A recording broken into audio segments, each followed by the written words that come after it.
సమతా కుంభ్ 2025 బ్రహ్మోత్సవాల్లో భాగంగా మూడవ రోజు జయ జయ ధ్వానాలతో గోవిందనామ సంకీర్తనలతో భగవత్ తత్వంతో సమతా స్ఫూర్తి కేంద్రం దేదీప్యమానంగా ప్రకాశిస్తుంది. కనుల విందుగా జరుగుతున్న ఈ వేడుకలను ప్రతి ఒక్కరు చూసి తీరాల్సిందే అన్నట్టుగా ఉన్నాయి.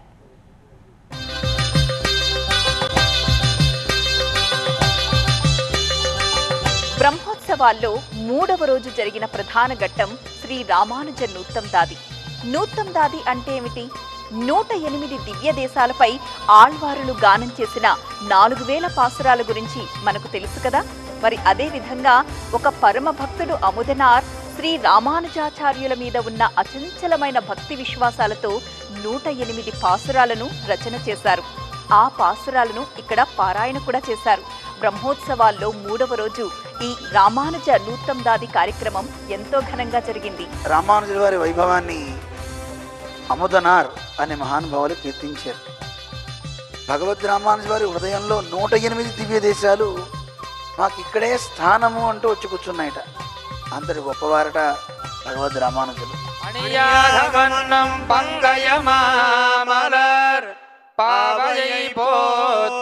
மத்தியெல்லாம் தங்கியதென்ன தழைத்துணெஞ்சே நந்தலமிசையே பொங்கிய கீர்த்தி இராமானுசனடிப்பூ மன்னவே மன்னுமாது பொருந்திய மார்பன் புகழ் மலிந்த பாமன்னுமாரன்.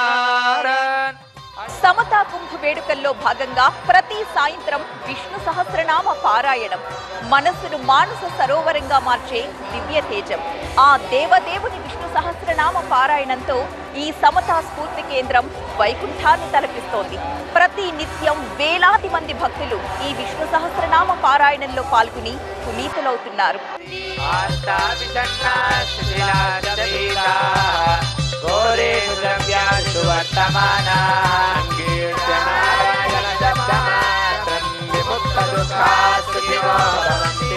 సమతా కుంభ్ 2025 బ్రహ్మోత్సవాల్లో మూడవ రోజు ఆ సాకేత రామచంద్ర ప్రభువులు హనుమద్ వాహనంపై ఊరేగుతున్న ఘట్టాన్ని చూసిన కన్నులు ధన్యమే కదా. చతుర్వేద పారంగతుడిగా, నవ వ్యాకరణ పండితుడిగా, లంకా గంభీరుడిగా ప్రసిద్ధిగాంచిన ఆ హనుమంతుల వారు తన భుజస్కంధాలపై ఆ సీతారామచంద్ర ప్రభువుని ఊరేగిస్తూ ఈ సమతా స్ఫూర్తి కేంద్రం అంతా కలియ తిరుగుతుంటే నిజంగా 2 కన్నులు సరిపోవు. రామాయణం అనే హారానికి రత్నం లాంటి వారు ఆ హనుమంతుడు. మరి భక్తి తత్పరతకు నిదర్శనంగా చెప్తారు హనుమద్ వాహన సేవని. ప్రస్తుతం సమతా స్ఫూర్తి ప్రాంగణంలో మూడవ రోజు హనుమద్ వాహన సేవలో ఆ సాకేత రామచంద్ర ప్రభువులు ఊరేగుతున్నారు.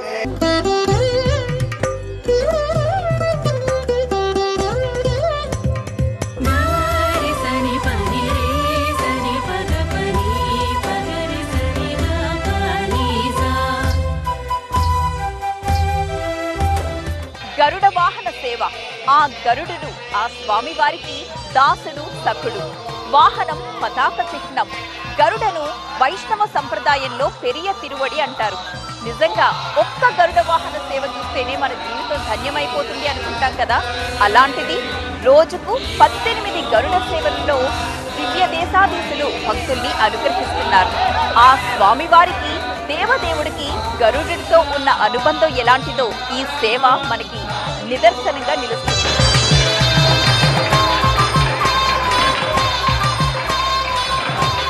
తిరుపుల్లాని పెరుమాళ్ అందరికీ దర్శనమిస్తున్నారు. నమస్కారం చేసుకోండి.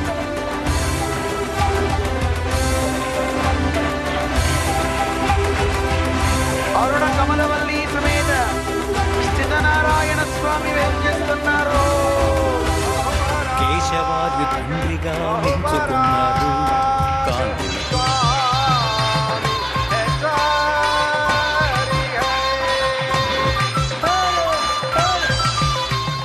భగవద్ రామానుజాచార్య స్వామి శ్రీరామచంద్రుడి దగ్గరికి వెళ్ళి ఆయన అనుజ్ఞ తీసుకుని అప్పుడు ఒక్కొక్క దివ్యదేశ పెరుమాళ్ళని మంగళాశాసనం చేస్తారు. ఇక్కడ జరిగే ప్రక్రియ ఏంటంటే రామానుజ స్వామివారు పెరుమాళ్ళ దగ్గరికి వెడతారు. ఆ పెరుమాళ్ళ యొక్క వైభవాన్ని తెలిపే ఆళ్వార్ల పాట పాడి మంగళాశాసనం చేస్తారు.